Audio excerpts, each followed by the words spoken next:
नमस्ते बच्चों, मेरा नाम सीमा बानो। मैं श्री मल्लिकार्जुन स्वामी हाई स्कूल में हिंदी शिक्षिका हूँ। बच्चों, आज हम 8वीं कक्षा के गद्य भाग जीवन धात्री वर्षा इस पाठ के बारे में जानेंगे। पाठ का नाम है जीवन धात्री वर्षा। जीवन धात्री वर्षा। अच्छा, पाठ का नाम क्या है? जीवन धात्री वर्षा। यह गद्य भाग एक संकलित भाग है। इस पाठ के बारे में जानने से पहले इस पाठ का आशय यह है कि जीवन में पानी का उपयोग और लाभ किस तरह है, यानी कि पानी के बिना तो हम कोई भी नहीं रह सकते। तो हमारे जीवन में पानी का क्या महत्व है? पानी अधिक हो जाए यानी कि वर्षा हमारे जीवन में कितना प्रामुख्य स्थान हासिल किया है। अधिक वर्षा हो तो क्या होता है और वर्षा नहीं हो तो क्या होता है, इसके बारे में हम लोग यहाँ पर जानकारी हासिल करेंगे। इस पाठ को जानने से पहले हम लोग इस पाठ के अंतर्गत यानी कि मैं यहाँ पर इस पाठ का वाचन करूंगी, आप सब ध्यानपूर्वक सुनिए। जीवन के लिए पानी अनिवार्य है। पानी के स्रोत अनेक हैं, नदी, नाला, सागर आदि। इन सबका कारण है वर्षा। समुद्र, झील, तालाब और नदियों का पानी सूरज की गर्मी से भाष्प बनकर ऊपर उठता है। इस बाष्प से बादल बनते हैं। ये बादल जब ठंडी हवा से टकराते हैं तो इनमें रहने वाले भाष्प के कण पानी की बूंदें बन जाते हैं। बूंदों वाले बादल भारी होकर जब धरती की आकर्षण शक्ति से खींचे जाते हैं तब वर्षा के रूप में बरस जाते हैं। इस कारण धरती से बादल और बादल से धरती तक भाष्प की यात्रा बहुत रोचक है। एशिया में यूरोप की तरह 12 महीने वर्षा नहीं होती। मानसून की हवाएं वर्षा लाती है। सर्दी गर्मी की ऋतुओं में वर्षा आमतौर पर कम होती है, इसीलिए लोग वर्षा ऋतु की प्रतीक्षा करते हैं। अगर वर्षा नहीं होती तो अकाल पड़ता है, खेत सूख जाते हैं और गाय बैल आदि मरने लगते हैं। जब बहुत ज्यादा वर्षा होती है तो नदियां अपने किनारों को तोड़कर बहने लगती है। इसको बाढ़ कहते हैं। वर्षा का जल साफ और शुद्ध जल का सबसे अच्छा स्रोत है। वर्षा किसानों के लिए वरदान है। वह सभी लोगों के लिए पीने के पानी का मूल साधन है। संसार के सभी जीव जंतुओं के लिए पानी अत्यंत आवश्यक है। पानी के बिना कोई भी कार्य नहीं किया जा सकता, जैसे साफ सफाई, नहाना धोना, सिंचाई बुवाई आदि। इस तरह वर्षा जनजीवन के लिए अत्यंत उपयोगी है।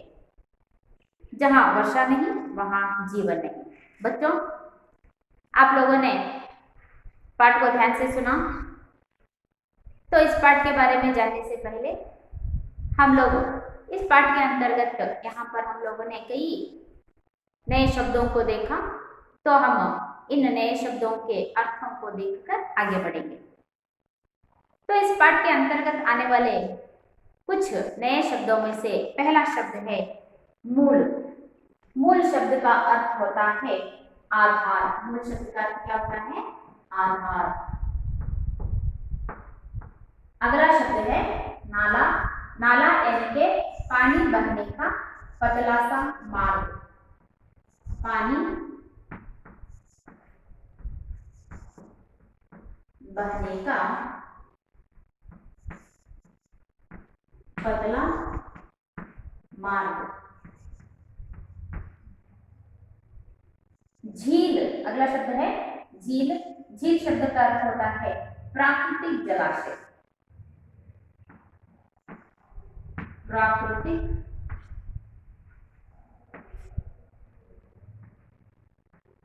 जलाशय। झील शब्द का अर्थ क्या होता है? प्राकृतिक जलाशय। कण शब्द का अर्थ है बहुत छोटा टुकड़ा, बहुत छोटा टुकड़ा।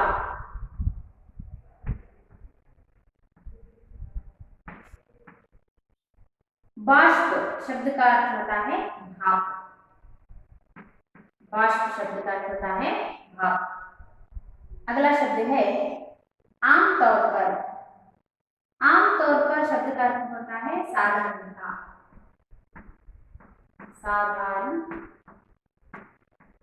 साधारणतया यानी कि साधारण रूप से। प्रतीक्षा शब्द का अर्थ होता है इंतजार।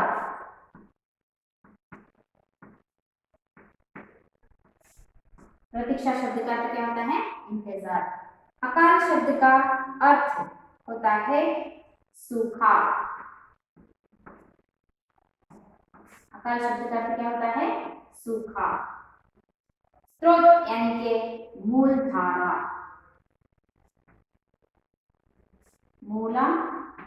मूलाधार। स्रोत यानी मूलाधार। मूल शब्द का अर्थ होता है आधार। नाला शब्द का अर्थ होता है पानी बहाने का पतला मार्ग। झील शब्द का अर्थ होता है प्राकृतिक जलाशय। कण शब्द का अर्थ है बहुत छोटा यानी कि टुकड़ा। बाष्प शब्द का अर्थ होता है भाप। आमतौर पर यानी कि साधारणतया। प्रतीक्षा शब्द का अर्थ है इंतजार। अकाल शब्द का अर्थ है सूखा। स्रोत शब्द का अर्थ होता है मूलाधार। बच्चों, हम लोगों ने यहाँ पर कुछ नए शब्दों के अर्थों को जाना। अब पाठ की ओर चलेंगे। यह पाठ एक ऐसा पाठ है जो कि हम सभी को पानी का बहुत ही, हम सभी के जीवन में पानी का तो बहुत ही महत्वपूर्ण स्थान है, क्योंकि पानी के बिना कोई भी काम नहीं हो पाता। हर एक काम के लिए, हर एक कार्य के लिए हमें पानी बहुत ही आवश्यक है। और जीने के लिए, जीवन बिताने के लिए और जीने के लिए, दोनों को भी पानी का बहुत ही आवश्यक स्थान है। तो आज हम इस पाठ में पानी यानी वर्षा हम लोगों के जीवन में क्या स्थान रखता है, इसके बारे में आज हम जानकारी हासिल करेंगे।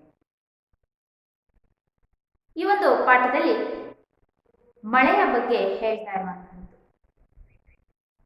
ಮಳೆ ಅಥವಾ ನೀರು ನಮ್ಮ ಜೀವನದಲ್ಲಿ ಎಷ್ಟು ಪ್ರಾಮುಖ್ಯತೆಯನ್ನ ಪಡೆದುಕೊಂಡಿದೆ, ಎಷ್ಟು ಪ್ರಮುಖವಾದಂತಹ ಸ್ಥಾನವನ್ನು ಅದು ಪಡ್ಕೊಂಡಿದೆ ಅಂತಂದ್ರೆ, ಜೀವಿಸಲಿಕ್ಕೆ ನಮಗೆ ನೀರು ಬಹಳ ಮುಖ್ಯವಾಗಿದೆ. ಅಂತೆಯೇ ನೀರು ನಮಗೆ ಯಾವ ರೀತಿಯಾಗಿ ದೊರಕುತ್ತೆ ಅನ್ನುವಂತಹದ್ದನ್ನ ಇವತ್ತು ನಾವು ಈ ಒಂದು ತರಗತಿಯಲ್ಲಿ ತಿಳ್ಕೊಳ್ಳೋಣ. जीवन के लिए पानी अनिवार्य है। पानी के स्रोत अनेक हैं, नदी, नाला, सागर आदि। इन सबका कारण है वर्षा। समुद्र, झील, तालाब और नदियों का पानी सूरज की गर्मी से बाष्प बनकर ऊपर उठता है। इस बाष्प से बादल बनते हैं। जीने के लिए पानी अनिवार्य है। जीने के लिए हमें क्या अनिवार्य है? हाँ, जीने के लिए हमें पानी अनिवार्य है। पानी के बिना तो हम रह ही नहीं सकते। एक बार खाना नहीं खाएंगे तो रह लेंगे, लेकिन पूरे एक दिन बिना पानी पिए हम रह सकते हैं क्या? नहीं। देखिए, यहाँ पर हमें खाने से ज्यादा पानी की आवश्यकता है। पानी के बिना तो हम रह नहीं पाते, इसीलिए पानी जीवन के लिए एक अनिवार्य है। पानी के स्रोत हैं, तो इतना आवश्यक मूल पानी हमें कहाँ से मिलता है? तो पानी के स्रोत कौन से हैं? स्रोत यानी कि मूलाधार। पानी पाए जाने वाले मूल आधार कौन कौन से हैं? तो नदी, नाला, सागर आदि पानी के स्रोत हैं। बच्चों, पानी के स्रोत कौन से हैं? पानी के ये प्रमुख अंश हैं। पानी के स्रोत कौन से हैं? नदी, नाला, सागर। नदी, नाला और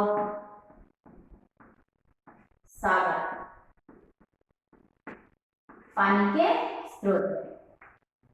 पानी जीवन के लिए अनिवार्य है और पानी के स्रोत है नदी, नाला और सागर। इन सबका कारण है वर्षा। तो नदी, नाला, सागर ये तीनों पानी के स्रोत हैं। तो पानी नदी, नाला, सागर में कहां से आता है? नदी, नाला, सागर को पानी वर्षा से आता है। कहां से आता है? वर्षा। समुद्र, झील, तालाब और नदियों का पानी सूरज की गर्मी से भाष्प बनकर ऊपर उठता है। इसे भाष्प से बादल बनते हैं। तो हम लोगों ने कहा यहाँ पर नदी, नाला, सागर ये तीनों पानी के स्रोत हैं। तो इन सभी को पानी कहाँ से आता है? वर्षा द्वारा। वैसे ही वर्षा कैसे होती है, यानी कि वर्षा हमें किस तरह मिलती है? हाँ, बादलों से। तो बादल कैसे बनते हैं? बादल के बिना तो वर्षा नहीं होती है ना। तो ठीक है, बादल कैसे बनते हैं? आगे देखिए। समुद्र, झील, तालाब और नदियों का पानी सूरज की गर्मी से भाष्प बनकर ऊपर उठता है।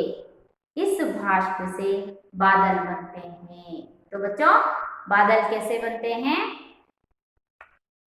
समुद्र, झील, तालाब और नदियों का पानी सूरज की गर्मी से ऊपर उठता है और भाष्प बनकर ऊपर उठता है। इस भाष्प से बादल बनते हैं। यह तो 2 अंक के प्रश्न के लिए उत्तर है। बादल कैसे बनते हैं? समुद्र, झील, तालाब और नदियों का पानी सूरज की गर्मी से भाष्प बनकर ऊपर उठता है और इसी भाष्प से बादल बनते हैं। तो बच्चों, आप लोगों को पता चल गया कि बादल कैसे बनते हैं। तो आप एक एक करके बताइए कि बादल कैसे बनते हैं। बादल समुद्र, झील, तालाब और नदियों के पानी से सूरज की गर्मी से भाष्प बनकर ऊपर उठते हैं और इस भाष्प से बादल बनते हैं। तो बच्चों, बादल किस तरह बनते हैं कि समुद्र, झील, तालाब और नदियों का पानी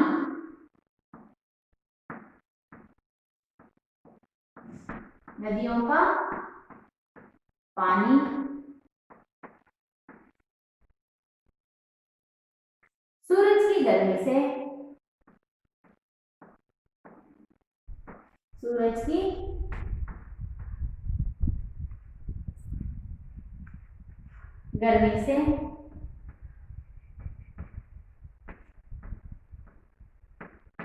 भाष्प बनकर ऊपर उठता है।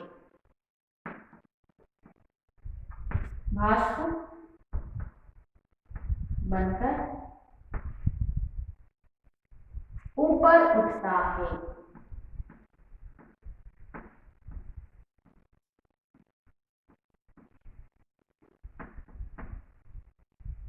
इस भाष्प से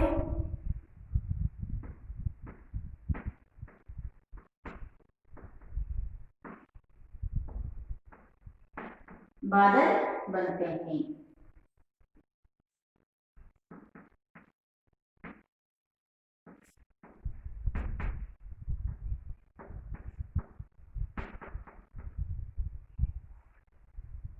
समुद्र, झील, तालाब और नदियों का पानी सूरज की गर्मी से भाष्प बनकर ऊपर उठता है। इस भाष्प से बादल बनते हैं। इस तरह हमें वर्षा के रूप में यानी कि बादल वर्षा के रूप में नदी, नाला और सागर इन सभी को पानी से भर देते हैं। यही पानी के स्रोत है। पानी जीवन के लिए अनिवार्य है। ನೀರು ನಮ್ಮ ಜೀವನಕ್ಕೆ ಅನಿವಾರ್ಯವಾದಂತಹ ಅಂದ್ರೆ ಅತಿ ಅವಶ್ಯಕವಾದಂತಹ ಒಂದು ಮೂಲ. ಪಾನಿಗೆ ಸ್ರೋತ ಅನೇಕ है. ಹಾಗಾದ್ರೆ ನೀರಿನ ಮೂಲಗಳು ಯಾವುವು ಅಂತಂದ್ರೆ ನದಿ, ನಾಲಾ, ಸಾಗರ. ನೀರು ನಮಗೆ ಅತಿ ಅವಶ್ಯಕವಾಗಿ ಬೇಕಾಗಿರುವಂತಹದ್ದು. ನೀರಿಲ್ಲದೇನೆ ನಾವು ಬದುಕೋದಿಕ್ಕೆ ಸಾಧ್ಯನೇ ಇಲ್ಲ. ಒಂದು ಹೊತ್ತಿನ ಊಟ ಇಲ್ಲದೆ ಇದ್ರೂ ನಾವು ಬದುಕಬಹುದು, ಆದರೆ ಒಂದು ದಿನ ನೀರಿಲ್ಲದೇನೆ ನಾವು ಬದುಕೋದಿಕ್ಕೆ ಸಾಧ್ಯ ಇಲ್ಲ. ಹಾಗಾಗಿ ನೀರು ನಮಗೆ ಬಹಳ ಮುಖ್ಯವಾಗಿ ಬೇಕಾಗಿರುವಂತಹದ್ದು. ಹಾಗಾದ್ರೆ ನೀರಿನ ಮೂಲಗಳು ಯಾವ್ಯಾವಪ್ಪ ಅಂತಂದ್ರೆ ನದಿ, ನಾಲೆ ಅಂತಂದ್ರೆ ನದಿ, ಸಾಗರಗಳು, ಸಮುದ್ರಗಳು ಇವೆಲ್ಲವೂ ನೀರಿನ ಮೂಲಗಳು. ಇನ್ ಸಬ್ಕಾ ಕಾರಣ ಹೇ ವರ್ಷ. ಹಾಗಾದ್ರೆ ನದಿ, ಹಳ್ಳ, ಕೊಳ್ಳ, ಸಮುದ್ರ ಇವೆಲ್ಲ ನೀರಿನಿಂದ ತುಂಬಿರಬೇಕು ಅಂತಂದ್ರೆ ಇವೆಲ್ಲ ನೀರಿನ ಮೂಲಗಳಲ್ವಾ. ಈ ಮೂಲಗಳು ನೀರಿನಿಂದ ತುಂಬಿರಬೇಕು ಅಂತಂದ್ರೆ ಅದಕ್ಕೆ ಕಾರಣ ಏನು? ಎಲ್ಲಿಂದ ಬರುತ್ತೆ ನೀರು ಅಂತಂದ್ರೆ ಅದಕ್ಕೆಲ್ಲ ಕಾರಣ ಏನಪ್ಪ ಅಂತಂದ್ರೆ ವರ್ಷ, ಮಳೆ. ವರ್ಷ ಅಂತಂದ್ರೇನು? ಮಳೆ. ಮಳೆಯ ರೂಪದಲ್ಲಿ ನಾವು ನದಿ, ಸಮುದ್ರಗಳು ಇವೆಲ್ಲದನ್ನ ನಾವು ನೀರಿನಿಂದ ನೋಡ್ತೀವಿ. ಹಾಗಾದ್ರೆ ಮಳೆ ಯಾವ ರೀತಿಯಾಗಿ ಆಗುತ್ತೆ, ಮೋಡಗಳು ಯಾವ ರೀತಿಯಾಗಿ ಆಗುತ್ತೆ ಅನ್ನೋದಿದ್ರೆ ಸಮುದ್ರ, ಹಳ್ಳ, ಕೊಳ್ಳ, ನದಿಗಳು ಇವೆಲ್ಲದರ ನೀರು ಸೂರ್ಯಕ್ಕೆ ಗರ್ಮಿಸೆ ಸೂರ್ಯನ ತಾಪಕ್ಕೆ ಆವಿಯಾಗಿ ಅದು ಮೋಡದ ರೂಪದಲ್ಲಿ ಪರಿವರ್ತನೆ ಆಗುತ್ತೆ. ಈ ರೀತಿಯಾಗಿ ಮೋಡ ಆಗುವಂತಹದ್ದು. जीवन के लिए पानी अनिवार्य है। पानी के स्रोत अनेक है, नदी, नाला, सागर आदि। इन सबका कारण है वर्षा। समुद्र, झील, तालाब और नदियों का पानी सूरज की गर्मी से भाष्प बनकर ऊपर उठता है। इस तरह बारिश से बादल बनते हैं। ये बादल जब ठंडी हवा से टकराते हैं तो इनमें रहने वाले भाष्प के कण पानी की बूंदें बन जाते हैं। बूंदों वाले बादल भारी होकर जब धरती की आकर्षण शक्ति से खींचे जाते हैं तब वर्षा के रूप में बरस जाते हैं। इस प्रकार धरती से बादल और बादल से धरती तक बाष्प की यात्रा बहुत रोचक है। तो केवल बादल बन जाने से वर्षा होती है नहीं, तो बादल से वर्षा कैसे होती है यहाँ पर देखिए बता रहे हैं कि ये बादल जब ठंडी हवा से टकराते हैं, जो भी समुद्र, झील, तालाब का पानी सूरज की गर्मी से भाष्प बनकर ऊपर उठता है और उसी भाष्प से बादल बनते हैं। तो बने हुए बादल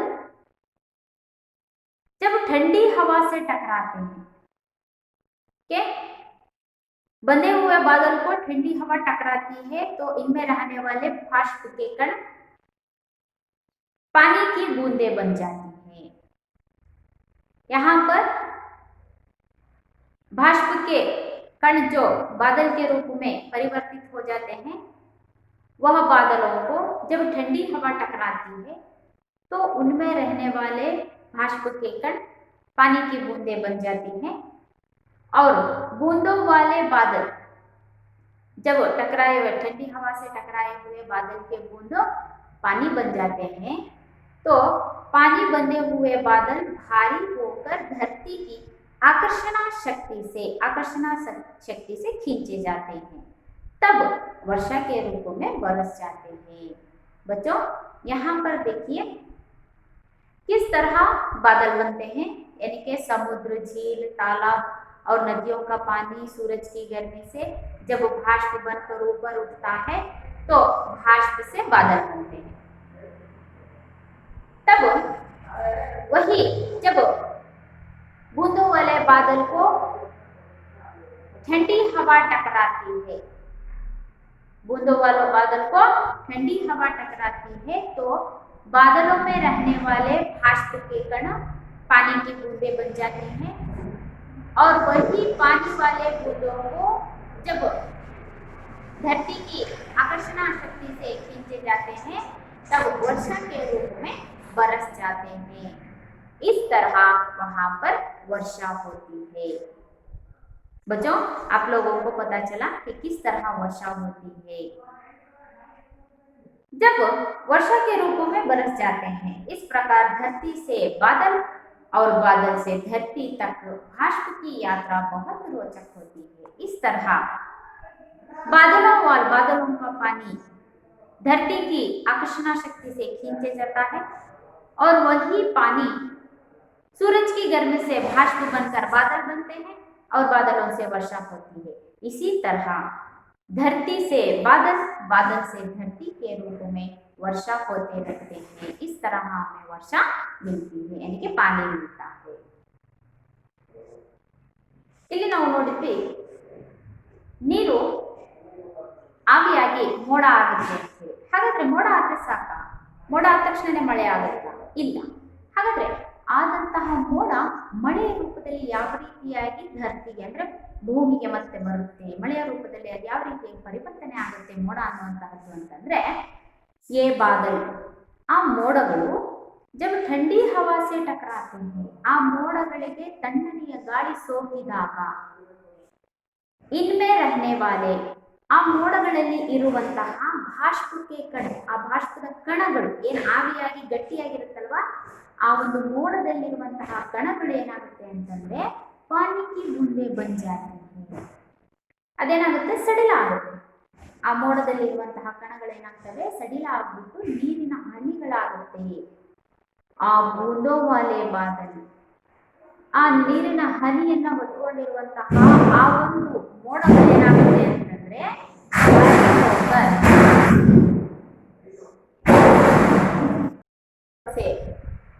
ठंडी हवा टकराती है तो बादल में रहने वाले भाष्प के कण पानी की बूंदें बन जाती हैं। इस पानी के बूंदों को जब धरती की आकर्षण शक्ति से खींचे जाते हैं तो वर्षा के रूप में बरस जाते हैं। ಹಾಗಾದ್ರೆ ಮೋಡ ಆದ್ರೆ ಸಾಕ? ಇಲ್ಲ. ಮೋಡ ಮಳೆಯ ರೂಪದಲ್ಲಿ ಯಾವ ರೀತಿಯಾಗಿ ಪರಿವರ್ತನೆ ಆಗುತ್ತೆ, ಯಾವ ರೀತಿಯಾಗಿ ಮಳೆ ಮೋಡ ಅನ್ನುವಂಥದ್ದು ಮಳೆಯ ರೂಪದಲ್ಲಿ ಪರಿವರ್ತನೆಯನ್ನು ಹೊಂದುತ್ತೆ ಅನ್ನೋದಿದ್ರೆ, ये बादल, ಈ ಮೋಡಗಳು जब ठंडी हवा से टकराते हैं, ಆ ಮೋಡಗಳಿಗೆ ತಣ್ಣನೆಯ ಗಾಳಿ ಸೋಕಿದಾಗ इनमें रहने वाले भाष्प के कण, ಆ ಒಂದು ಮೋಡದಲ್ಲಿರುವಂತಹ ಭಾಷ್ಪದ ಕಣಗಳು ಏನಾಗುತ್ತೆ, ಆವಿಯಾದ ಏನು ಕಣದ ರೂಪದಲ್ಲಿ ಗಟ್ಟಿಯಾಗಿರುತ್ತಲ್ಲ, ಆ ಗಟ್ಟಿಯಾದಂತಹ ಆ ಒಂದು ಕಣಗಳು ಏನಾಗುತ್ತೆ ಅಂತಂದ್ರೆ ಸಡಿಲ ಆಗ್ಬಿಟ್ಟು ನೀರಿನ ಹನಿಗಳ ರೂಪದಲ್ಲಿ ಅದು ಪರಿವರ್ತನೆಯನ್ನ ಹೊಂದುತ್ತೆ. ಆ ನೀರಿನ ಹನಿಗಳು ಏನಾಗುತ್ತೆ ಅಂತಂದ್ರೆ ಧರತಿಗೆ ಆಕರ್ಷಣ ಶಕ್ತಿ ಸೆ, ನಮ್ಮ ಭೂಮಿಗೆ ಒಂದು ಗುಣ ಇದೆ. ಯಾವ ಗುಣ? ನೀವು ವಿಜ್ಞಾನದಲ್ಲಿ ಕೇಳಿದ್ದೀರಾ? ಹಾ, ನಮ್ಮ ಭೂಮಿಗೆ ಆಕರ್ಷಣ ಶಕ್ತಿ ಇದೆ. ಹಾಗಾಗಿ ಯಾವಾಗ ಆ ಮೋಡದಲ್ಲಿರುವಂತಹ ಕಣಗಳು ಸಡಿಲ ಆಗುತ್ತೋ ಆವಾಗ ಭೂಮಿಯ ಆಕರ್ಷಣ ಶಕ್ತಿಗೆ ಒಳಗಾಗ್ಬಿಟ್ಟು ಏನಾಗುತ್ತೆ ಅಂತಂದ್ರೆ ಅದು ಮಳೆಯ ರೂಪದಲ್ಲಿ ಬರೋದಕ್ಕೆ ಪ್ರಾರಂಭ ಆಗುತ್ತೆ. ಈ ರೀತಿಯಾಗಿ ನಮಗೆ ಮಳೆ ಅನ್ನುವಂತಹದ್ದು ಬರುತ್ತೆ. ಅಂದ್ರೆ ಮೋಡ ಯಾವ ರೀತಿಯಾಗಿ ಮಳೆ ಆಗುತ್ತೆ ಅಂತಂದ್ರೆ ಅದರಲ್ಲಿರುವಂತಹ ಕಣಗಳು ಭೂಮಿಯ ಯಾವಾಗ ಆ ಕಣಗಳಿಗೆ ಗಾಳಿ ಅನ್ನುವಂತಹದ್ದು ಸೋಕುತ್ತೋ ಅದೇನಾಗುತ್ತೆ, ಭೂಮಿಯ ಆಕರ್ಷಣ ಶಕ್ತಿಗೆ ಒಳಗಾಗಿ ನಮಗೆ ಒಂದು ಮಳೆಯ ರೂಪದಲ್ಲಿ ಮೋಡಗಳು ಬರುತ್ತೆ. ಈ ಒಂದು ಮಂಜುಗಡ್ಡೆಯನ್ನ ಅಂತಂದ್ರೆ ಈ ನಿಮ್ಮ ಫ್ರಿಜ್ ಅಲ್ಲೆಲ್ಲ ಒಂದು ಐಸ್ ಇರುತ್ತೆ, ಆ ಐಸನ್ನ ನೀವು ಅಂಗೈಯಲ್ಲಿ ಇಟ್ಕೊಂಡು ನೋಡಿ, ಫ್ರಿಜ್ ಅಲ್ಲಿ ಇದ್ರೆ ಅದು ಎಷ್ಟು ಗಟ್ಟಿಯಾಗಿರುತ್ತೆ, ಹೊರಗಡೆ ತೆಗೆದ ತಕ್ಷಣ ಅದು ಯಾವ ರೀತಿಯಾಗಿ ಪರಿವರ್ತನೆಯನ್ನು ಹೊಂದುತ್ತೆ. ಗಾಳಿ ಸೋಕಿದ ತಕ್ಷಣ ಅದರಲ್ಲಿರುವಂತಹ ಕಣಗಳು ಏನಾಗ್ತಾ ಹೋಗ್ತವೆ, ಸಡಿಲ ಆಗ್ಬಿಟ್ಟು ಅದು ಮತ್ತೆ ನೀರಿನ ರೂಪವನ್ನ ಪಡ್ಕೊಳ್ಳುತ್ತೆ. ಇಸ್ ತರಹ ಈ ರೀತಿಯಾಗಿ ಧರತಿ ಸೆ ಬಾದಲ್, ಭೂಮಿಯಿಂದ ಮೋಡ ಆಗುವುದಂತಂದ್ರೆ ಭೂಮಿಗೆ ಬಿದ್ದಂತಹ ನೀರು ಮತ್ತೆ ಸೂರ್ಯನ ಒಂದು ಶಾಖಕ್ಕೆ ಆವಿಯಾಗಿ ಮೋಡ ಆಗುತ್ತೆ और बादल से वर्षा ಮತ್ತೆ ಆ ಮೋಡಗಳು ಏನಾಗುತ್ತೆ ಭೂಮಿಯ ಆಕರ್ಷಣ ಶಕ್ತಿಗೆ ಒಳಗಾಗಿ ಮತ್ತೆ ಮಳೆಯ ರೂಪದಲ್ಲಿ ಅದು ಕೆಳಗೆ ಭೂಮಿಗೆ ಬರುತ್ತೆ ಈ ರೀತಿಯಾಗಿ ಅದು ನೀರಿನ ಚಕ್ರದಂತೆ ಜಲಚಕ್ರ ಅಂತ ಹೇಳ್ತೀವಿ ನಾವು ಜಲಚಕ್ರದಂತೆ ನಮಗೆ ನೀರು ಭೂಮಿಗೆ ಸಿಗ್ತಾ ಇರುತ್ತೆ ಆವಿಯಾಗಿ ಮೋಡ ಆಗುತ್ತೆ ಅದೇ ಮೋಡ ಹೋಗಿ ಮತ್ತೆ ಭೂಮಿಯ ಆಕರ್ಷಣ ಶಕ್ತಿಗೆ ಮಳೆಯ ರೂಪದಲ್ಲಿ ಮತ್ತೆ ನಮಗೆ ಅದೇ ನೀರು ಭೂಮಿಗೆ ಬಂದು ಸೇರಿಕೊಳ್ಳುತ್ತೆ इस तरह हमें यहाँ पर वर्षा मिलती रहती है एशिया में यूरोप की तरह 12 महीने वर्षा नहीं होती एशिया में यानी कि एशिया खंड हम किस खंड में रहते हैं एशिया एशिया खंड में यूरोप की तरह एशिया में यूरोप की तरह 12 महीने वर्षा नहीं होती यहाँ पर हम देखते हैं 3 ऋतुओं को देखते हैं है ना हाँ यहाँ पर हमें साल भर वर्षा नहीं होती यहाँ पर यूरोप की तरह साल भर वर्षा नहीं होती मानसून हवाएं वर्षा लाती है तो वर्षा कौन सी हवाएं लाती है मानसून हवाएं वर्षा लाती है कौन सी हवाएं वर्षा लाती है मानसून हवाएं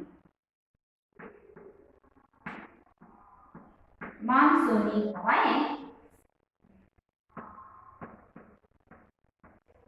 वर्षा लाती है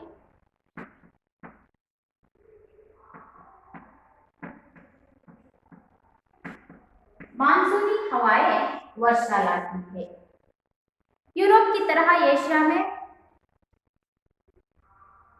12 महीने वर्षा नहीं होती यहाँ पर मानसूनी हवाएं वर्षा लाती है सर्दी गर्मी की ऋतुओं में वर्षा आमतौर पर कम होती है यहाँ पर 3 ऋतुओं को देखते हैं मानसूनी ऋतु सर्दी यानी गर्मी की ऋतु मानसून की हवाएं वर्षा लाती है और सर्दी गर्मी की ऋतुओं पर आमतौर पर यहाँ पर वर्षा नहीं होती ಏಷ್ಯಾ ಖಂಡದಲ್ಲಿ ಯುರೋಪಿನಂತೆ 12 ಮಹಿನೆ 12 ತಿಂಗಳು ಸಹ ಇಲ್ಲಿ ಮಳೆ ಅನ್ನುವಂತಹದ್ದು ಆಗುವುದಿಲ್ಲ ಯುರೋಪಿನಲ್ಲಿ ವರ್ಷದ 12 ತಿಂಗಳು ಸಹ ಅಲ್ಲಿ ನಾವು ಮಳೆಯನ್ನು ಕಾಣ್ತೀವಿ ಆದರೆ ಏಷ್ಯಾದಲ್ಲಿ ನಾವು ಮಳೆಯನ್ನ ಕಾಣೋದಿಲ್ಲ ಇಲ್ಲಿ ನಾವು 3 ಋತುಗಳಾಗಿ ವಿಂಗಡಣೆಯನ್ನು ಮಾಡಿದ್ದೀವಿ ಚಳಿಗಾಲ ಬೇಸಿಗೆ ಕಾಲ ಮತ್ತೆ ಮಳೆಗಾಲ ಮಳೆಗಾಲ ಅಂತಂದ್ರೆ ಆ ಹೆಸರಲ್ಲೇ ಗೊತ್ತಾಗುತ್ತೆ ಹಾ ಮಳೆ ಆಗುವಂತಹದ್ದು ಬೇಸಿಗೆಯಲ್ಲಿ ಬಿಸಿಲು ಚಳಿಯಲ್ಲಿ ಅಧಿಕವಾದಂತಹ ಚಳಿಯನ್ನು ನಾವು ಕಾಣ್ತೀವಿ ಹಾಗೆ ಮಳೆಗಾಲದಲ್ಲಿ ನಾವು ಮಳೆಯನ್ನ ನೋಡುವಂತಹದ್ದು ಇಲ್ಲಿ ಮಾನ್ಸೂನ್ ಋತುಗಳು ನಮಗೆ ಮಳೆಯನ್ನು ಭರಿಸುವಂತಹ ಋತುವಾಗಿರುತ್ತೆ ಹಾಗೇನೆ ಬೇಸಿಗೆಯಲ್ಲಿ ಮತ್ತೆ ಚಳಿಗಾಲದಲ್ಲಿ ನಾವು ಮಳೆಯನ್ನು ಕಾಣಲಿಕ್ಕೆ ಸಾಧ್ಯ ಇಲ್ಲ ಇನ್ನು 2 ऋतुओं में यानी कि सर्दी और गर्मी की ऋतुओं में हमें आमतौर पर साधारण रूप से हमें वहां पर वर्षा नहीं दिखाई देती इसीलिए लोग वर्षा ऋतु की प्रतीक्षा करते हैं इसीलिए क्योंकि भारत देश में हम आमतौर पर देखते हैं कि हम सब खेती यानी कि हम लोगों के लिए वर्षा बहुत ही आवश्यक है इसीलिए हम लोग वर्षा ऋतु की प्रतीक्षा करते हैं अगर वर्षा नहीं होती तो अकाल पड़ता है सही समय पर वर्षा नहीं होती तो अकाल पड़ जाता है अकाल यानी कि अकाल शब्द का अर्थ होता है सूख जाता है यहाँ पर प्रकृति के लिए मनुष्य के लिए पानी कितना आवश्यक है उतने ही आवश्यक प्रकृति के लिए भी है इसीलिए अगर सही समय पर वर्षा नहीं होती है तो खेत सूख जाते हैं अकाल पड़ता है खेत सूख जाते हैं और गाय बैल आदि मरने लगते हैं खेत सूख जाते हैं और गाय बैल आदि मरने लगते हैं तो बच्चों अगर वर्षा नहीं होती है तो क्या पड़ता है? हाँ, अकाल पड़ता है। वर्षा नहीं होती है तो क्या पड़ता है? अकाल पड़ता है। अकाल यानी कि सूख जाता है। खेत सूख जाते हैं। वर्षा नहीं होती तो क्या होता है? खेत सभी सूख जाते हैं और गाय बैल आदि मरने लगते हैं। गाय बैल को तो घास चाहिए, लेकिन वर्षा ही नहीं है तो घास कहाँ से होगी? इसीलिए वर्षा इतनी आवश्यक है, जितना मनुष्य को जीने के लिए वर्षा आवश्यक है, उतनी ही खेती को भी और गाय बैल सभी को भी वर्षा अति आवश्यक है। इसीलिए लोग ವರ್ಷಾ ಋತು की प्रतीक्षा करते हैं। ನಮ್ಮ ಭಾರತದಲ್ಲಿ 75% ನಾವು ಕೃಷಿಯನ್ನೇ ಅವಲಂಬಿತರಾಗಿರೋದ್ರಿಂದ ನಾವೆಲ್ಲರೂ ಕಾಯುವಂತಹ ಋತು ಅಂತಂದ್ರೆ ಮಳೆಗಾಲ. ಯಾವ ಕಾಲವನ್ನು ನಾವು ಕಾಯ್ತೀವಿ? ಮಳೆಗಾಲವನ್ನು ಕಾಯ್ತೀವಿ. ಯಾಕೆ ಅಂತಂದ್ರೆ ನಾವೆಲ್ಲರೂ ಕೃಷಿಕರಾಗಿರೋದ್ರಿಂದ, ನಮ್ಮ ಮೂಲ ಆಧಾರವೇ ಕೃಷಿಯಾಗಿರೋದ್ರಿಂದ ನಮಗೆ ನೀರು ಬಹಳ ಅವಶ್ಯಕವಾಗಿ ಬೇಕು. ಹಾಗಾಗಿ ನಾವೆಲ್ಲರೂ ಏನ್ ಮಾಡ್ತೀವಿ? ಮಳೆಗಾಲದ ಒಂದು ಪ್ರತೀಕ್ಷೆಯನ್ನ ನಾವು ಮಾಡ್ತೀವಿ, ನಿರೀಕ್ಷಣೆಯನ್ನ ಮಾಡ್ತೀವಿ. ಅಗರ್ ಒಂದು ವೇಳೆ ವರ್ಷ ನಹಿ ಹೋತೀತೋ, ಸಕಾಲಕ್ಕೆ ಮಳೆ ಬರಲಿಲ್ಲ ಅಂತಂದ್ರೆ ಏನಾಗುತ್ತೆ? ಮಳೆ ಸರಿಯಾಗಿ ಬರಲಿಲ್ಲ ಅಂತಂದ್ರೆ ಏನಾಗುತ್ತೆ? ಅಕಾಲ್ ಪಡ್ತಾ ಹೇ, ಎಲ್ಲ ಒಣಗೋಗ್ಬಿಡುತ್ತೆ, ಬರಗಾಲ ಬಂದ್ಬಿಡುತ್ತೆ ಅಲ್ವಾ? ಅಕಾಲ ಏನಕ್ಕೆ? ಬರಗಾಲ. ಬರಗಾಲ ಬಂದ್ಬಿಡುತ್ತೆ. ಖೇತು ಸೂಕ್ ಜಾತೇನೆ, ಆ ಬರಗಾಲದಲ್ಲಿ ಏನಾಗುತ್ತೆ? ಹೊಲ ಗದ್ದೆಗಳೆಲ್ಲವೂ ಸೂಕ್ ಜಾತೇನೆ, ಎಲ್ಲ ಒಣಗಿ ಹೋಗುತ್ತೆ. ಅವ್ರ ಗಾಯ ಬೈ ಆದಿ ಮರನೆ ಲಾಗ್ತೇನೆ. ನಾವು ಸಾಕಿದಂತಹ ಪ್ರಾಣಿಗಳು ಅಂತಂದ್ರೆ ದನ ಕರುಗಳು ಸಾಯೋದಕ್ಕೆ ಶುರು ಮಾಡುತ್ತೆ. ಯಾಕೆ ಸಾಯ್ತವೆ ಅಂತಂದ್ರೆ ಮಳೆ ಇಲ್ಲ ಅಂತಂದ್ರೆ ನಮಗೆ ಹುಲ್ಲಿಲ್ಲ. ಹುಲ್ಲಿಲ್ಲ ಅಂತಂದ್ರೆ ಏನಾಗುತ್ತೆ? ದನ ಕರುಗಳು ಹಸುವಿನಿಂದ ಸಾಯ್ತವೆ. ಹಾಗಾಗಿ ಮಳೆ ನೋಡಿ ಎಷ್ಟು ಅವಶ್ಯಕ ಅಂತಂದ್ರೆ, ಆ ಮಳೆ ಇಲ್ಲ ಅಂತಂದ್ರೆ ನಮಗೆ ಎಲ್ಲಾದು ಒಣಗಿ ಹೋಗುತ್ತೆ. ಅಂತಂದ್ರೆ ಆ ಖೇತಿ ಹೊಲ ಗದ್ದೆಗಳೆಲ್ಲ ಒಣಗಿ ಹೋಗ್ಬಿಡುತ್ತೆ.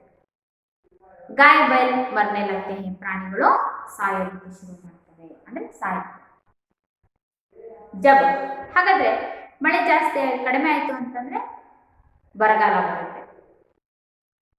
जब बहुत ज्यादा वर्षा होती है तो नदियां अपने किनारों को तोड़कर बहने लगती है, इसको बाढ़ कहते हैं. ಹಾಗೇನೆ ಯಾವಾಗ ಮಳೆ ಕಡಿಮೆ ಆಗುತ್ತೋ ಬರಗಾಲ ಶುರು ಆಗುತ್ತೆ. ಕಬ್ जब वर्षा नहीं होती है तो अकाल पड़ता है. दूसरी ओर जब बहुत ज्यादा वर्षा होती है, अधिक वर्षा होती है, तो नदियां अपने किनारों को तोड़कर बहने लगती है. जब अधिकतर रूप से वर्षा होने लगती है तो नदियां अपने किनारों को तोड़कर बहने लगती है. इसे हम क्या कहते हैं? बाढ़ कहते हैं. ಹಾಗೇನೆ ಒಂದು ಕಡೆ ಮಳೆ ಇಲ್ಲ ಅಂತಂದ್ರೆ ಏನಾಗುತ್ತೆ? ಅಕಾಲ ಶುರು ಆಗುತ್ತೆ, ಅಂತಂದ್ರೆ ಬರಗಾಲ ಶುರು ಆಗುತ್ತೆ. ಇನ್ನೊಂದು ಕಡೆ ಬಹುತ್ ಜ್ಯಾದಾ ವರ್ಷ ಹೋತಿ ಹೇ, ಅಧಿಕವಾಗಿ ಮಳೆ ಬಂತು ಅಂತಂದ್ರೆ, ಅಧಿಕ ವರ್ಷ ಆಯ್ತು ಅಂತಂದ್ರೆ, ಅಧಿಕ ಮಳೆ ಆಯ್ತು ಅಂತಂದ್ರೆ ಏನಾಗುತ್ತೆ? ನದಿಗಳು ಅಪ್ನೆ ಕಿನಾರೋ ಕೋ ತೋಡ್ಕರ್, ನದಿಗಳು ಏನಾಗುತ್ತೆ ಅಂತಂದ್ರೆ ತುಂಬಿ ತುಳುಕಾಡುತ್ತೆ. ಆ ತುಂಬಿದಂತಹ ನೀರು ಬಹಳಕ್ಕೆ ನೀರು ಹೊರಗಡೆ ಬರುತ್ತೆ. ಇದನ್ನ ನಾವೇನಂತೀವಿ? ಪ್ರವಾಹ ಅಂತ ಹೇಳಿ ಕರಿತೀವಿ. ಬಾಳೆನಿಗೆ ಪ್ರವಾಹ. ಮಳೆ ಕಡಿಮೆ ಆದ್ರೆ ಬರಗಾಲ ಶುರುವಾಗುತ್ತೆ, ಮಳೆ ಹೆಚ್ಚಾಯ್ತು ಅಂತಂದ್ರೆ ಪ್ರವಾಹಗಳು ಹೆಚ್ಚಾಗುತ್ತೆ. ಎರಡೂ ನಮಗೆ ಹಾನಿಕರ ಅಲ್ವಾ? ಮಳೆ ಜಾಸ್ತಿ ಆದ್ರೂ ನಮಗೆ ಹಾನಿ ಆಗುತ್ತೆ, ಮಳೆ ಕಡಿಮೆ ಆದ್ರೂ ನಮಗೆ ಹಾನಿ ಆಗುತ್ತೆ. जब वर्षा नहीं होती तो क्या होता है? अकाल पड़ता है. अगर वर्षा अधिक हो जाए तो क्या होता है? बाढ़ होती है, यानी कि बाढ़ कहते हैं. तो बाढ़ किसे कहते हैं? बहुत ज्यादा वर्षा होती है तो नदियां अपने किनारों को तोड़कर बहने लगती हैं, इसे बाढ़ कहते हैं. तो बच्चों, बाढ़ किसे कहते हैं? बहुत ज्यादा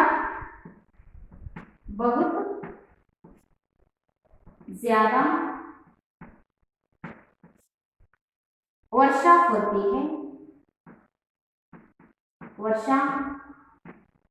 होती है, तो नदियां नदियां अपने किनारों को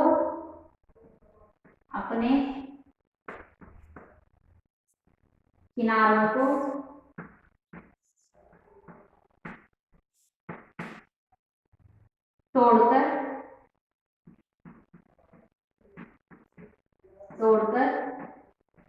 बहने लगती हैं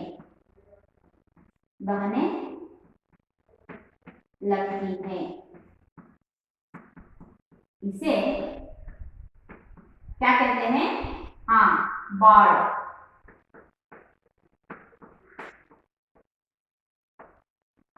कहते हैं जब बहुत ज्यादा वर्षा होती है तो नदियां अपने किनारों को तोड़कर बहने लगती हैं, इसे बाढ़ कहते हैं। वर्षा का जल साफ और शुद्ध जल का सबसे अच्छा स्रोत है। वर्षा का जल सबसे साफ और शुद्ध का एक अच्छा स्रोत है। ಮಳೆಯ ನೀರು ಸ್ವಚ್ಛವಾದಂತಹ ಮತ್ತು ಶುದ್ಧವಾದಂತಹ ನೀರಿನ ಒಂದು ಮೂಲವಾಗಿರುವಂತಹದ್ದೇ ಮಳೆಯ ನೀರು. ಮಳೆಯ ನೀರನ್ನ ನಾವು ಏನ್ ಮಾಡ್ತೀವಿ ಅಂತಂದ್ರೆ, ನಮ್ಮಲ್ಲಿ ಹಳ್ಳಿ ಕಡೆ ಏನ್ ಮಾಡ್ತೀವಿ, ನಾವು ನೀರನ್ನ ಆ ಮಳೆಯ ನೀರಲ್ಲಿ ಬಟ್ಟೆ ಸೆಳೆದ್ವಿ ಅಥವಾ ಸ್ನಾನ ಮಾಡಿದ್ರೆ ಎಷ್ಟು ಸಿಹಿಯಾಗಿರುತ್ತೆ ಅಂತ ಹೇಳ್ಬಿಟ್ಟು ನಮ್ಮ ಹಿರಿಯರು ಹೇಳ್ತಾರಲ್ವಾ, ಅಷ್ಟು ಶುದ್ಧವಾದಂತಹ ನೀರು ಅಂತಂದ್ರೆ, ಪರಿಶುದ್ಧವಾದ ನೀರು ಯಾವ್ದ್ರಿಂದ ಸಿಗುತ್ತೆ, ಅದರ ಮೂಲ ಏನು ಅಂತಂದ್ರೆ ಮಳೆ.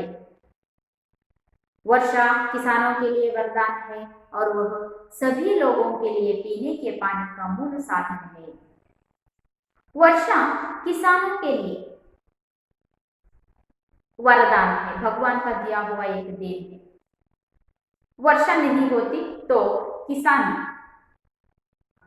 खुशी से जीवन नहीं बिता पाते, इसीलिए किसानों के लिए भगवान ने वर्षा के रूप में एक वरदान दिया हुआ है।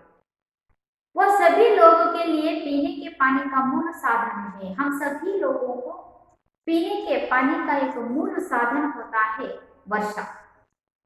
संसार के सभी जीव जंतुओं के लिए पानी अत्यंत आवश्यक है। केवल मनुष्य को ही नहीं, संसार में जितने भी हम जीव जंतु देखते हैं उन सभी जीव जंतुओं के लिए पानी यानी कि वर्षा एक अत्यंत आवश्यक मूल है। पानी के बिना कोई भी कार्य नहीं किया जा सकता। हम लोगों ने बताया कि पानी किस तरह आवश्यक है। पानी के बिना हम कोई भी काम नहीं कर सकते, कोई भी कार्य को पूरा नहीं कर पाते। आप लोग एक बार मनन कीजिए कि ऐसा कौन सा काम है जो पानी के बिना किया जा सकता है? नहीं, हर एक काम के लिए हमें पानी बहुत ही आवश्यक होता है। जैसे कि साफ सफाई, हर एक साफ सफाई के लिए हमें पानी जरूरी होता है। नहाना धोना केवल मनुष्य के लिए ही नहीं, वस्तुओं के लिए, प्राणी पक्षियों के लिए, जीव जंतुओं के लिए नहाने धोने के लिए पानी आवश्यक है। सिंचाई, बुआई आदि इस तरह वर्षा जनजीवन के लिए अत्यंत उपयोगी है। इस तरह से यानी कि पानी इतना आवश्यक है कि हर एक काम के लिए हमें पानी बहुत ही आवश्यक होता है। इस तरह पानी हमें मिलता है तो उसका मूल कारण है वर्षा। ವರ್ಷ ಕಿಸಾನೋ ಕೆ ಲಿಯೆ ವರದಾನ ಹೈ. ಮಳೆ ಅನ್ನುವಂತಹದ್ದು ರೈತರಿಗೆ ಒಂದು ದೇವರು ಕೊಟ್ಟಿರುವಂತಹ ಒಂದು ವರದಾನ.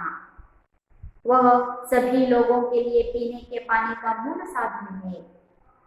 ಕೇವಲ ರೈತರಿಗಷ್ಟೇ ಅಲ್ಲ, ಪ್ರತಿಯೊಬ್ಬ ವ್ಯಕ್ತಿಗೂ ಸಹ ಕುಡಿಯುವಂತಹ ನೀರಿನ ಮೂಲ ಸಾಧನ ಅಂತಂದ್ರೆ ಮಳೆ. संसार के सभी जीव जंतुओं के लिए पानी अत्यंत आवश्यक है. जगತ್ತಿನ ಪ್ರತಿಯೊಂದು ಜೀವಿಗಳಿಗೂ ಸಹ पानी ಅಂತಂದ್ರೆ ನೀರು ಬಹಳ ಅವಶ್ಯಕವಾಗಿ ಬೇಕು. पानी के बिना कोई भी कार्य नहीं किया जा सकता. ನೀರಿಲ್ಲದೆ ನಾವು ಯಾವುದೇ ಒಂದು ಕೆಲಸವನ್ನು ಮಾಡೋದಕ್ಕೆ ಸಾಧ್ಯ ಇಲ್ಲ. ಜೈಸೆ ಸಾಫ್ ಸಫಾಯಿ, ಹಾಗಾದ್ರೆ ನಾವು ನೀರನ್ನು ಬಳಕೆ ಮಾಡುವಂತ ಯಾವುದಕ್ಕೆ ನಾವು ಬಳಕೆ ಮಾಡ್ತೀವಿ? ಯಾವ ಕೆಲಸನೂ ಸಹ ನೀರಿಲ್ಲದೇನೆ ನಾವು ಪೂರೈಸೋದಕ್ಕೆ ಸಾಧ್ಯನೇ ಇಲ್ಲ. ಪ್ರತಿಯೊಂದು ಕೆಲಸದಲ್ಲಿ ನಾವು ನೀರನ್ನು ಬಳಕೆ ಮಾಡ್ಕೊಳ್ತೀವಿ. ಹಾಗಾಗಿ ಅದು ಒಂದು ನಮ್ಮ ಜೀವನದ ಒಂದು ಅಂಗವಾಗಿರುವಂತಹದ್ದು. ಸ್ವಚ್ಛತೆಗೋಸ್ಕರ ಸ್ವಚ್ಛತೆಯಾಗಿರಬಹುದು, ಸ್ವಚ್ಛತೆಗೂ ನಮಗೆ ನೀರು ಬೇಕು.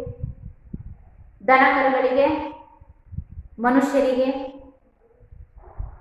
ಎಲ್ಲರಿಗೂ ನೀರು ಅವಶ್ಯಕವಾಗಿ ಬೇಕು. ಈ ರೀತಿಯಾಗಿ ವರ್ಷ ಮಳೆ ಅನ್ನುವಂತಹದ್ದು जनजीवन के लिए अत्यंत उपयोगी है. ಜನರಿಗೆ ಇದು ಅತ್ಯಂತ ಅವಶ್ಯಕವಾದಂತಹ ಒಂದು ಮೂಲ ಆಗಿರುವಂತಹದ್ದು ನೀರು. जहाँ वर्षा नहीं वहाँ जीवन नहीं. ಎಲ್ಲೂ ಮಳೆ ಇಲ್ವೋ ಅಲ್ಲಿ ಜೀವನ ಅನ್ನುವಂತಹದ್ದಿಲ್ಲ. देखिए बच्चों, हम लोगों ने यहाँ पर देखा कि पानी हमारे जीवन के लिए कितना आवश्यक है. पानी बिना हम कोई भी कार्य को पूरा नहीं कर पाते. तो पानी के स्रोत को हम लोगों ने यहाँ पर देखा. हम लोग इस पाठ से संबंधित प्रमुख अंशों को यहाँ पर देखेंगे. हम लोगों ने यहाँ पर देखा कि पानी के स्रोत कौन कौन से हैं. पानी के स्रोत हैं नदी, नाला और सागर. पानी के स्रोत कौन से हैं? मूलाधार, नदी, नाला, सागर. तो पानी यानी कि वर्षा, बादल किस तरह बनते हैं? समुद्र, झील, तालाब और नदियों का पानी सूरज की गर्मी से भाष्प बनकर ऊपर उठता है और इस भाष्प से क्या बनते हैं? बादल बनते हैं. तो केवल बादल बन जाने से वर्षा होती है? नहीं. तो वर्षा कैसे होती है? जब नदी, नाला, तालाब, झील का पानी सूरज की गर्मी से भाष्प बनकर बादल बनते हैं. उस बादल को जब ठंडी हवा टकराती है तो उसमें रहने वाले भाष्प के कण पानी की बूंदें बन जाती हैं. वो पानी के बूंदे धरती की आकर्षण शक्ति से खींचे जाते हैं और पानी के रूप में के वर्षा के रूप में हमें बरस जाते हैं. इस तरह वर्षा होती है. तो धरती से बादल, बादल से धरती, इस तरह के रोचक कार्य से हमें यहाँ पर पानी धरती पर मिलते जाता है. जब वर्षा नहीं होती तो क्या होता है? वर्षा नहीं होती तो अकाल पड़ता है. अकाल यानी के सूख जाना. वर्षा नहीं होती तो खेत सूख जाते हैं, गाय बैल आदि मरने लगते हैं. तो वर्षा नहीं होती तो क्या होता है? अकाल पड़ता है. वहीं दूसरी ओर देखा जाए तो अधिक वर्षा से क्या होता है? अधिक वर्षा यानी कि बहुत ज्यादा वर्षा होती है तो नदियां अपने किनारों को तोड़कर बहने लगती हैं. इसे हम बाढ़ कहते हैं. तो बाढ़ किसे कहते हैं? जब बहुत ज्यादा वर्षा होने लगती है तो नदियां अपने किनारों को तोड़कर बहने लगती हैं. इसे हम क्या कहते हैं? बाढ़ कहते हैं. किसानों के लिए वर्षा एक वरदान है. वर्षा के बिना तो किसानों का कोई भी कार्य नहीं होता. इसीलिए जन जीवन के लिए, सभी के लिए वर्षा बहुत ही आवश्यक है. हम लोगों ने यहाँ पर देखा कि वर्षा हमारे जीवन में क्या स्थान रखता है. आप सभी को गद्य भाग समझ में आ गया होगा. यहाँ पर मैं इस गद्य भाग में आने वाले एक अंक के प्रश्नों को हम यहाँ पर चर्चा करेंगे. जीवन के लिए क्या अनिवार्य है? हाँ, जीवन के लिए क्या अनिवार्य है? पानी अनिवार्य है. जीवन के लिए क्या अनिवार्य है? पानी अनिवार्य है. अगला प्रश्न है बच्चों, पानी के स्रोत कौन कौन से हैं? पानी के स्रोत कौन कौन से हैं? हाँ, नदी, नाला और सागर पानी के स्रोत है. स्रोत का मतलब क्या होता है? मूलाधार. मानसून मानसून की हवाएं क्या लाती है? कोई एक बताइए। हाँ, मानसून की हवाएं क्या लाती है? वर्षा लाती है। मानसून की हवाएं वर्षा लाती है। वर्षा नहीं होती तो क्या होता है? अगर वर्षा नहीं होती तो क्या होता है? हाँ, वर्षा नहीं होती तो अकाल पड़ता है। वर्षा नहीं होती तो क्या होता है? अकाल पड़ता है। अंत का प्रश्न है, शुद्ध जल का स्रोत क्या है? तो हमें शुद्ध जल कहाँ से मिलता है? उसका मूल कौन सा है? हाँ, वर्षा शुद्ध जल का स्रोत है। बच्चों, हम लोगों ने यहाँ पर एक अंक के प्रश्नों को, एक वाक्य के प्रश्नों को हम लोगों ने यहाँ पर चर्चा की। अब मैं आपको एक गृह कार्य दूंगी, यानी कि इसी पाठ से संबंधित आपको मैं यहाँ पर 2 प्रश्न दूंगी। उन प्रश्नों के उत्तरों को आपको ढूंढ कर लिखना है, ठीक है?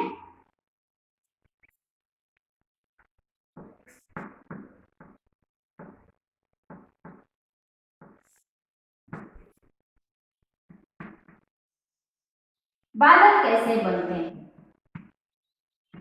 बादल कैसे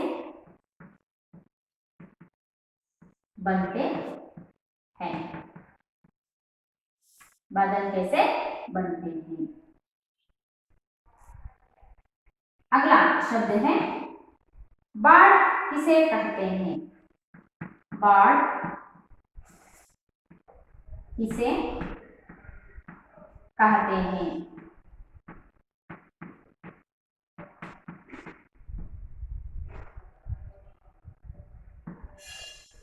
पहला प्रश्न है, बादल कैसे बनते हैं? दूसरा प्रश्न है, बाढ़ किसे कहते हैं? बच्चों, मैंने आपको यहाँ पर 2 प्रश्न दिए हैं। उन दोनों प्रश्नों के उत्तर आज जो भी मैंने पाठ किया उसे पाठ से संबंधित प्रश्न है। आप सब इस गद्य भाग को घर पर फिर से एक बार पढ़ लीजिए और उस पाठ के अर्थ को जानने का प्रयास कीजिए और इन 2 प्रश्नों के उत्तरों को लिखने का प्रयत्न कीजिए। आशा करती हूँ आप सभी को गद्य भाग समझ में आ गया होगा। इस पाठ से संबंधित प्रश्नोत्तरों को हम अगली कक्षा में चर्चा करेंगे। धन्यवाद।